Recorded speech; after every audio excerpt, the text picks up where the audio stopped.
I'm Marilou Suszko. I'm a cook, so a trip to a good kitchen supply store makes me feel like a kid in a candy shop. The KitchenAid Experience Center right here in Greenville, Ohio certainly lives up to its name. It's more than a store, it's an experience.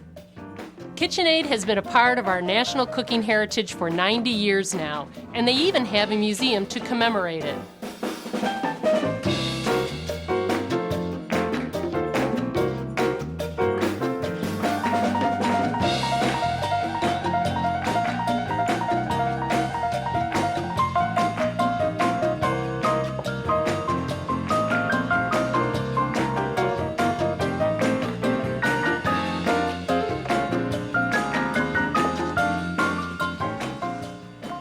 In addition to these treasures from the past, in the KitchenAid store, there are plenty of gadgets that will make your work in the kitchen easier and more fun.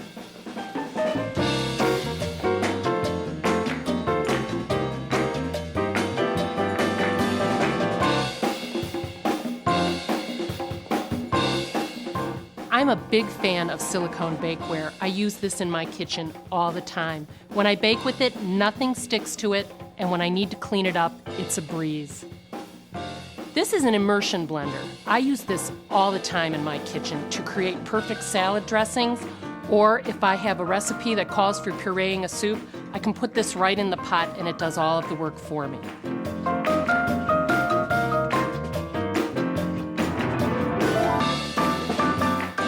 I even got a chance to see where all these goodies come from.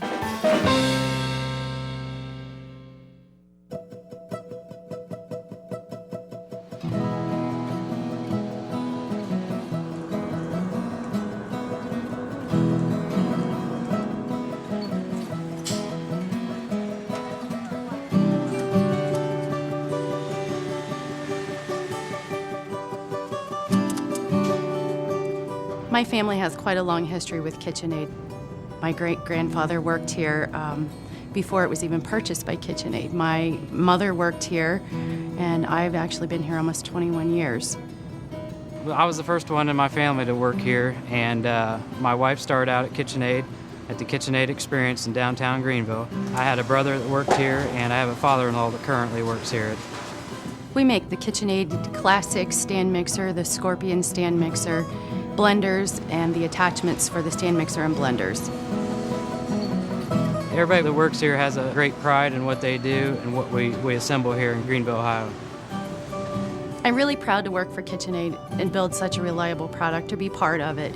When you see the mixers and the blenders on the sitcoms and the different cooking shows, and you know that you've put your heart and soul into it and it's gonna work. KitchenAid is a big part of the community. They are one of the biggest employers in the area. We rely on the town for our workforce, and the town relies on KitchenAid for community support and steady employment. I grew up in Greenville, and I cannot imagine the town without KitchenAid here. It's been a part of my life forever, so no, I can't imagine it without it.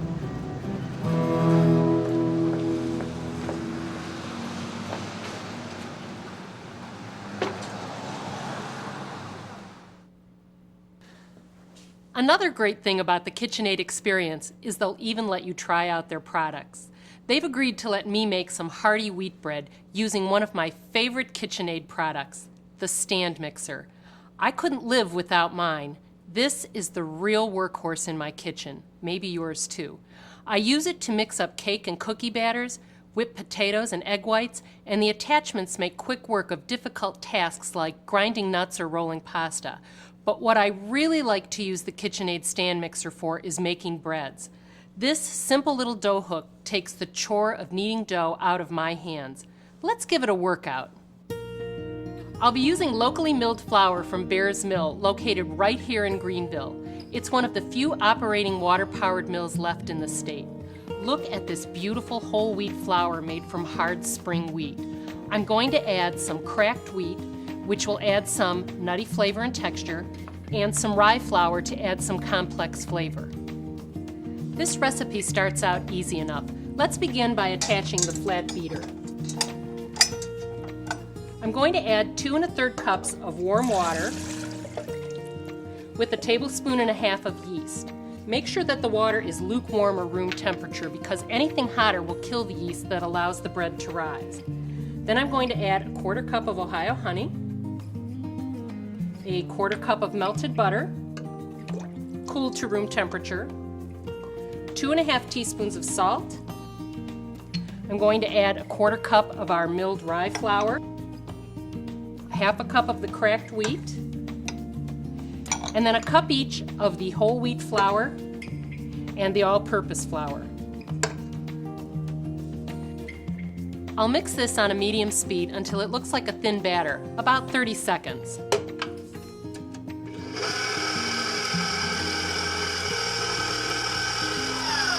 Let's replace the paddle attachment with the dough hook.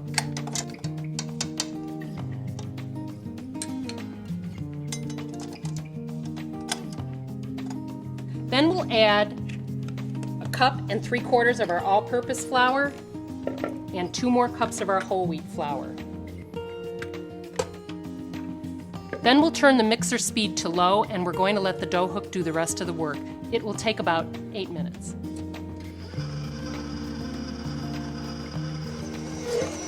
When that's done, I'll transfer the dough to a lightly floured work surface.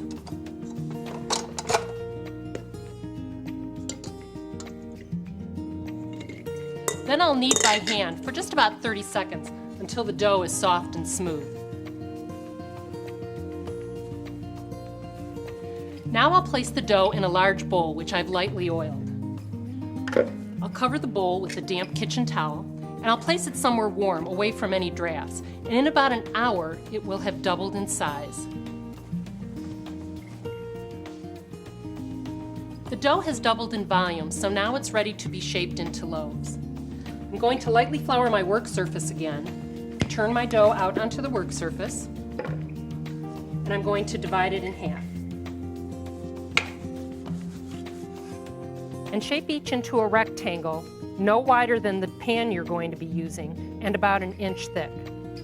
Then roll it up into a cylinder and press tightly as you roll. Then before you place it in the loaf pan, pinch along the bottom seam.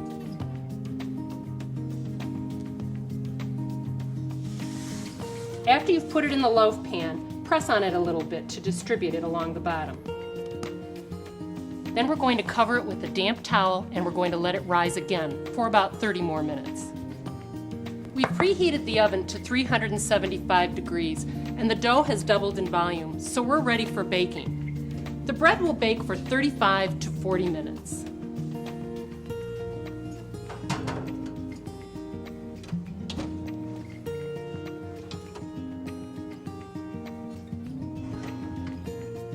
It's done when the loaf's interior registers 205 degrees. Remove the loaves from the pan and let them cool completely on the rack. This bread already features local honey, butter, and grains, so the perfect way to top it off would be with jam made from berries right here in Darke County. You can see how good this looks. Try it at home and you'll see that it tastes great too. With great recipes from from KitchenAid's kitchen to yours, I'm Marilou Suszko.